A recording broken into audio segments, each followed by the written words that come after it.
پھل والا میں دیتا ہوں، اس کی گارنٹی مجھ سے لے لے، اللہ عطا کرے گا۔ وہ پھر بھی نہ مانا۔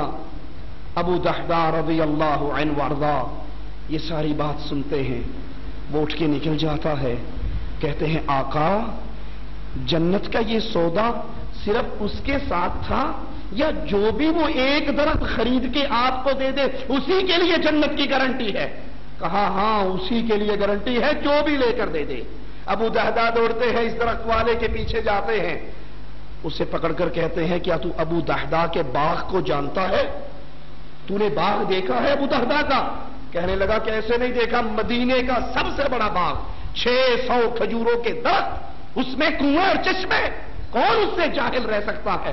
کہا کیا تو راضی ہے وہ سارا باغ تو لے لے، یہ ایک درخت مجھے دے دے۔ وہ مڑ کے دیکھتا ہے کہ مکر تو نہیں جائے گا؟ کہا گواہ ہے؟ ارے تو گواہوں کی بات کرتا ہے، اور میں سوچ رہا تھا اگر تو پورا باغ لے کر بھی یہ درخت دینے پہ راضی نہ ہوا تو میرے پاس اور کیا ہے جو تجھے دے کے درخت خرید لوں۔ درخت خرید کے نبی کی عدالت میں آتے ہیں، کہتے ہیں یا رسول اللہ صلی اللہ علیہ وسلم ابو دحدہ 600 کھجوریں دے کر ایک کھجور خرید کے لایا ہے جنت کے لیے، آقا یہ درخت آپ لیجئے، رب کی جنت مجھے دیجئے۔ عائشہ بیٹھی ہیں گھر میں، مدینے کی زمین وائبریٹ کرتی ہے، تھرکتی ہے، دھمکتی ہے، پوچھتی ہیں یہ آواز کیسی ہے؟ کہنے والا کہتا ہے آج عبد الرحمن ابن عوف کا اونٹوں کا اتنا بڑا قافلہ تجارت کا مال لے کر آیا ہے، وہ اونٹ جب مدینے میں داخل ہوئے اس سے مدینے کی زمین سے آواز آتی۔ کہا سبحان اللہ، عبد الرحمن کا کیا حال ہوگا جب یہ اللہ کی جنت میں چھلانگے مارتا ہوا جا رہا ہوگا۔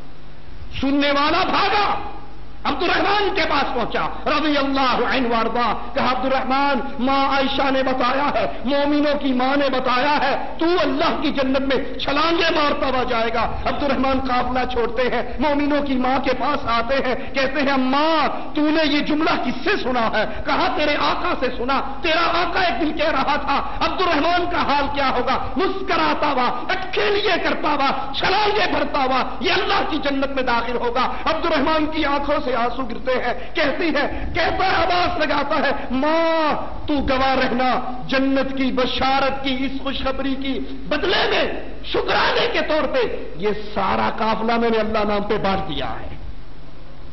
یہ اللہ کی جنت ملتی کب ہے اور ملتی کس کو ہے؟ یہ بنیادی سوال ہے لوگوں۔ جنت کا حقدار کون ہے؟ جنت کے دعوے دار تو بہت ہیں، جنت کے تذکرے کرنے والے تو بہت ہیں، جنت کا حقدار کون ہے؟ انہ من یشرک باللہ فقد حرم اللہ، جس نے اللہ کے ساتھ شرک کیا اللہ نے اس پہ حرام کر دیا اپنی جنت کو ہمیشہ کے لیے، مأواہ النار، اس کا ٹھکانہ جہنم کی آگ ہے، وبئس المصیر، برا ٹھکانہ ہے۔ جو اللہ کے ساتھ شرک کرتا ہے وہ اس جنت میں داخل نہیں ہو سکتا، اور جو اللہ کی توحید کو مانتا ہے، توحید پہ یقین رکھتا ہے، توحید پہ ایمان لاتا ہے، وہ دنیا کے اندر رہتے ہوئے بھی جنتی ہے، اور مرتا ہے تو اس کی روح جنت میں پہنچ جاتی ہے۔ فرعون کی بیٹیوں کی آیا، ہاتھ میں کنگھی ہے، زمین پہ گرتی ہے، بسم اللہ کہہ کر اٹھا لیتی ہے۔ فرعون کی بیٹی کہتی ہے بسم اللہ، تو نے میرے بابا کا نام لیا ہے، اس کو اللہ مانتی ہے؟ کہا نہیں، ربی و ربو کی، تیرا اور میرا وہ اللہ ہے۔ یہ دوڑتی ہے فرعون کے پاس، تیرے محل میں رہنے والی تجھے رب نہیں مانتی، کسی اور کو مانتی ہے۔ وہ بلاتا ہے، نعمتیں گنواتا ہے اور کہتا ہے یہ سب چھن جائیں گی اگر اللہ کی توحید کا آوازہ بلند کیا، یہ سب چھن جائیں گی۔ وہ کہتی ہے جو چھین سکتا ہے چھین لے، اس دل سے رب کی توحید کو نہیں چھین سکتا۔ اس کے 5 یتیموں کو بلاتا ہے، تیل کا کڑاہا گرم کرتا ہے، ایک کو اٹھاتا ہے اس میں پھینکتا ہے اور پوچھتا ہے بی بی کیا پروگرام ہے؟ وہ کہتی ہے ربک اللہ، ربی و ربک اللہ، میرا اور تیرا اللہ ہے۔ وہ دوسرے کو پھینکتا ہے، یہی آواز آتی ہے، تیسرے کو پھینکتا ہے، یہی آواز آتی ہے، چوتھے کو پھینکتا ہے۔ 4 معصوم تیل کے کڑاہے میں چٹک چکے ہیں اور اس کی زبان پر لا الہ الا اللہ کا آوازہ ہے۔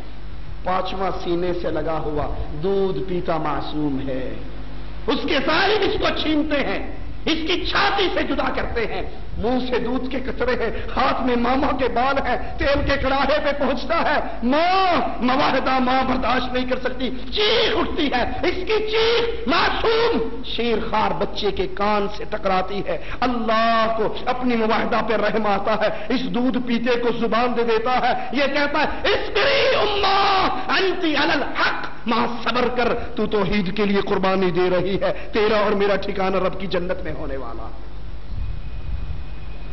اس کو بھی اٹھا کر آگ میں ڈال دیتا ہے، مڑ کر دیکھتا ہے اپنی بیوی سے داد لینے کے لیے، دیکھیے ہی گستاخانہ نسی کی کیتا ہے، وہ کہتی ظالم قیامت کے دن تیرا کیا حال ہوگا جب یہ 6 کے 6 تیرے گریبان کو پکڑ کے اللہ کے دربار میں سوال کریں گے۔ کہنے لگا ہے تو بھی اللہ اللہ کرنے لگ گئی؟ کہا ہاں میں بھی اس اللہ پر ایمان لے آئی۔ کہتا ہے یہ ساری نعمتیں چھین لوں گا، عذاب دوں گا۔ کہا جو تیرے جی میں آتا ہے کر گزر، جو میرے جی میں آیا ہے، میں نے رب کی توحید کو مانا ہے، میں رب کی توحید پہ کمپرومائز نہیں کر سکتی۔ رب کی توحید کو ایک ایک ووٹ کے لیے قربان کرنے والوں، رب کی توحید کو بکروں کی کھالوں کی نظر کر دینے والوں، رب کی توحید کو برادری کے ڈر سے چھپا جانے والوں، تمہارا رشتہ ان لوگوں سے ہے؟ ہاتھوں میں میخے گاڑ دیتا ہے، جسم میں کیل گاڑتا ہے، درد بڑھتا ہے، آسمان والے کی طرف منہ کرتی ہے، کہتی ہے اللہ اس ظالم کا ظلم بڑھ گیا ہے، میرا گھر اپنی جنت میں بنا لے۔ اللہ اس کے اور جنت کے درمیان پڑے ہوئے سارے پردوں کو ہٹا دیتا ہے، یہ دنیا کی زندگی سے جنت کو دیکھ لیتی ہے، چہرے پہ مسکراہٹ کھیلتی ہے، کیل ہاتھ میں لگنے کا درد ختم ہو جاتا ہے۔ فرعون اپنے ساتھیوں سے کہتا ہے انظروا الی ہذہ المجنونہ، اس پاگل کو دیکھو، میں اس کے ہاتھ میں میخے گاڑ رہا ہوں اور یہ مسکرا رہی ہے، کیونکہ یہ توحید کی وجہ سے اللہ کی رحمت سے اللہ کی جنت کو دیکھ چکی۔ یہ جنت ملنی کس کو ہے؟ جس نے لا الہ الا اللہ پڑھنے کے بعد اللہ کی توحید کو سمجھا۔ اگر وہ گناہگار بھی ہے، اللہ کی رحمت سے گناہ معاف ہو جائیں گے اور جنت میں داخل ہو جائیں گے۔ دلیل کیا ہے؟ میرے نبی صلی اللہ علیہ وسلم فرماتے ہیں ایک شخص لایا جائے گا قیامت کے دن، اس کے گناہوں کے 70 رجسٹر ہوں گے، ایک رجسٹر جہاں تک نظر کام کرتی ہے وہاں تک پڑا ہوگا، یہ کہے گا اللہ مارا گیا، ایک رجسٹر اتنا بڑا ہے اور یہ 70 ہیں، میرا کیا بنے گا؟ مالک کہے گا تیری ایک نیکی ہمارے پاس ہے، آج تیرے ساتھ ناانصافی نہیں ہوگی۔ میزان لگے گا 70 رجسٹر ایک پلڑے میں، اور ایک نیکی ایک چھوٹے سے کاغذ پہ، چھوٹے سے بطاقے پہ لکھی ہوئی، اور وہ نیکی کیا ہے؟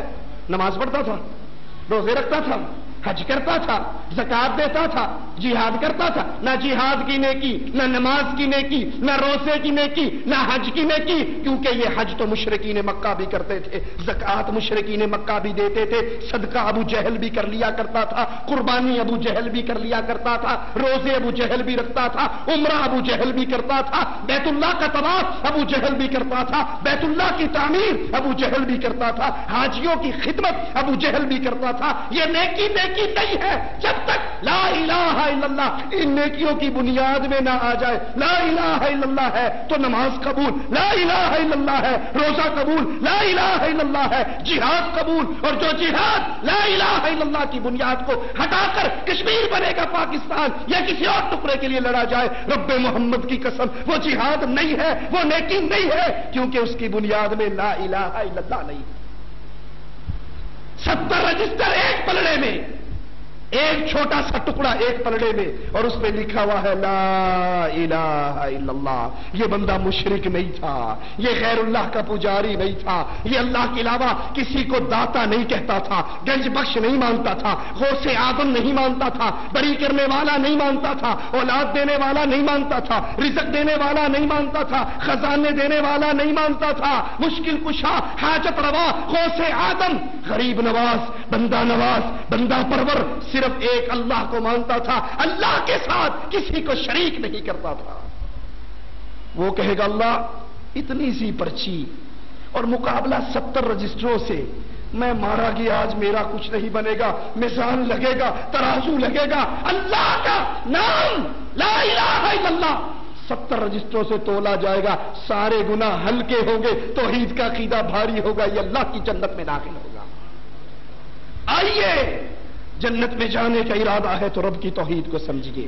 سب سے پہلی توحید، ابو جہل نے آ کر پوچھا تھا صف لنا ربک، اپنے رب کی صفات بیان کرو، من ای جنس ہوا، ام ہوا من فضہ ام ہوا من ذہب۔